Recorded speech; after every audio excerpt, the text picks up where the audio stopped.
Pas martesës me Lindën, kryeministri shqiptar vendosi të ndërtonte shtëpinë e tij në periferi të Tiranës. Më herët, ai kishte deklaruar se jetonte me qera.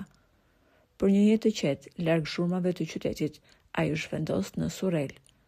Ato që kanë kaluar në këtë zonë, patjetër që e kanë parë shtëpinë e Ramës. Ajo që bie në sy është se shtëpia e tij nuk është një shtëpi e zakonshme, por nga larg duket me forma jo të rregullta gjeometrike, betoni dhe patritare. Në fakt, kryeministri është shprehur se ai e ka ideuar vetë shtëpinë e tij. Ndërtuesit kanë thënë se ai ka preferuar që të mos ketë dritare, por ndriçimi të bëhet nga lart. Që do të thotë, pjesa e sipërme nuk ka tavan, por fasadë xhami.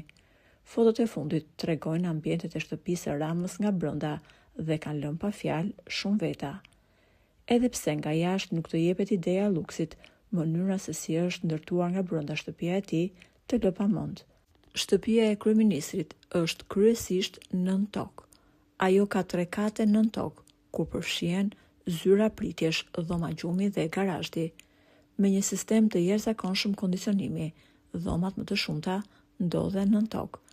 Themelet e kësaj shtëpie janë 57 metra, ndërsa hapësira përreth shtëpisë është 1000 metra e mbjellë kryesisht me ullinj. Thuhet se një dhomë, kryeministri ka dedikuar një kasaforte, e cila hapet vetëm me syrin e tij. Edhe pse asnjëherë nuk është bërë publike kosto e punimeve në shtëpinë e kryeministrit Rama, shpesh opozita ka akuzuar për vlerën e lartë të shtëpisë që nuk justifikon të ardhurat e tij.